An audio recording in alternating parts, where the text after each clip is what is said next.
सामाजिक विपणन। आप चालू करो। हाँ, नहीं आप चालू करो, सही सही आप चालू करो। नमस्कार, आदर्श विद्या ऑनलाइन क्लासेज में आपका स्वागत है। कक्षा 8 सामाजिक विज्ञान विषय भूगोल, भाग 2 संसाधन एवं विकास। इसका हमने पहले 2 वीडियो देखे। पहले वीडियो में हमने संसाधन किसे कहते हैं, संसाधन क्या है, संसाधन कहाँ से प्राप्त होते हैं वो देखा। दूसरे वीडियो में हमने देखा संसाधन कितने प्रकार के होते हैं, प्रौद्योगिकी कैसी होती है, उसमें उद्योग प्राकृतिक या कच्चा जो माल प्राप्त होता है वो कहाँ से प्राप्त होता है, उद्योगों में आकर के निर्मित माल तैयार होता है। तो संसाधन 2 प्रकार के होते हैं, प्राकृतिक और मानव निर्मित। आज हम तीसरा वीडियो, इसी पाठ का तीसरा वीडियो, और यह आज ये चैप्टर पूरा होगा पाठ 1। उसके बाद अगले वीडियो में आपको प्रश्न उत्तर दिए जाएंगे गृह कार्य के लिए। तो संसाधन कितने प्रकार के होते हैं उसमें हमने बताया था प्राकृतिक और मानव निर्मित। प्राकृतिक में 2 प्रकार के, नवीकरण, अनवीकरण।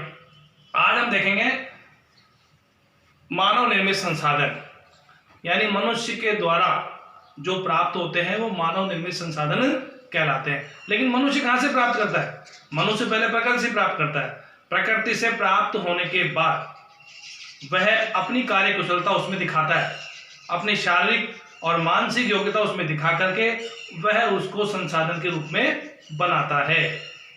तो पहला आता है मानव निर्मित संसाधन, जिन प्राकृतिक संसाधनों का उपयोग करके मनुष्य उन्हें बनाता है। जैसे पुल, पुल में क्या, सीमेंट, रोड़ी, बजरी, पत्थर, ये कहां से, ये हमें प्राकृतिक से मिलता है और मनुष्य उसमें दिमाग लगाकर आर्किटेक्ट उसका काम करता है। फिर पुल का निर्माण होता है, सड़क का निर्माण होता है, मशीन बनाता है और वाहन बनाता है।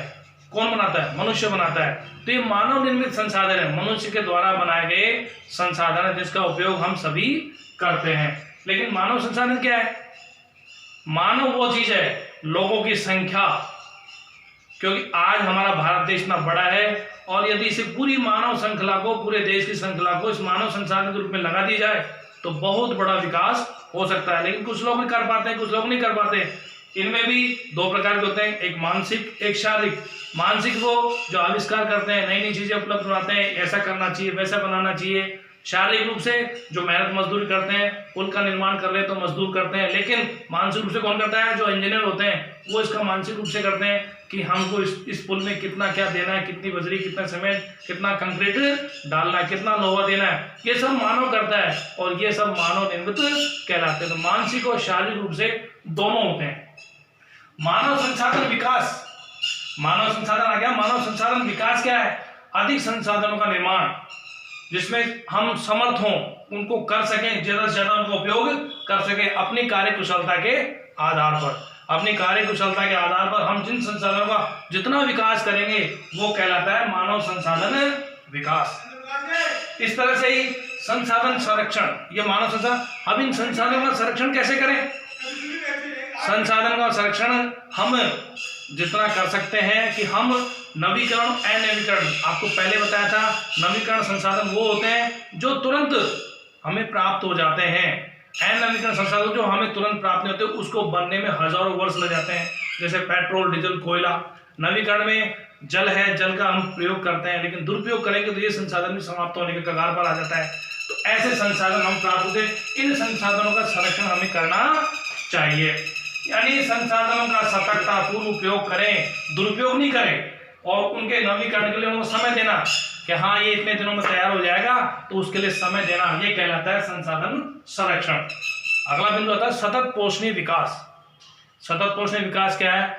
उन संसाधनों का हम अपनी आवश्यकता अनुरूप कार्य करें, आवश्यकता के अनुरूप उनका उपयोग करें और भावी पीढ़ी के लिए सुरक्षित रखें। आने वाली जो पीढ़ी है उसके लिए सुरक्षित रखें। यदि हम ही उसका सारा उपयोग कर जाएं तो हमारे आने वाले बच्चे, बाल बच्चे, पोते पोतियां क्या देखेंगे, क्या खाएंगे, क्या पिएंगे, वो नहीं। इसलिए हम उनका सुरक्षित उपयोग करें, संरक्षण करें और आगे उनका उपयोग करते हुए भावी पीढ़ी के लिए बचा करके रखें। ऐसे सतत पोषण विकास के कुछ सिद्धांत है। कौन कौन सिद्धांत? नंबर 1, जीवन के सभी रूपों का आदर और देखभाल। जीवन के सभी रूपों का आदर और देखभाल करनी चाहिए। दूसरा है मानव जीवन की गुणवत्ता। अपने जो मनुष्य जीवन मिला है उसकी गुणवत्ता बनाए रखें। तीसरा, पृथ्वी की जीवन शक्ति और विविधता। हमें जो पृथ्वी दिया है, जो मानव संरचना दी है, उसकी जो विविधता है उसको बना करके रखना है। चौथा नंबर आता है प्राकृतिक संसाधनों का ह्रास कम से कम हो। जो प्राकृतिक संसाधन है वो कम से कम हम उनका ह्रास करें, यानी खनन कार्य कर रहे हैं तो इतना ही उपयोग मिले जितना हमें चाहिए। यदि एक बार समाप्त हो गया तो दोबारा हमें नहीं मिल सकता, वो हजारों वर्ष के बाद मिलेगा। अगला बिंदु आता है पर्यावरण के प्रति मानव का व्यवहार। आज आपने देखा कोरोना काल में 2 महीने तक पूरा विश्व लॉकडाउन में रहा और पर्यावरण कितना स्वच्छ हो गया।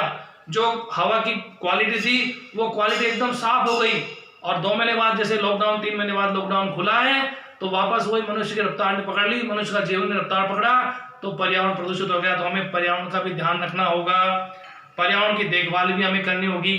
तो आज के बिंदु में इस पाठ में मानव निर्मित संसाधन, सतत पोषणीय विकास और मानव संसाधन किसे कहते हैं, ये सारे बिंदु आपके ध्यान में आएंगे।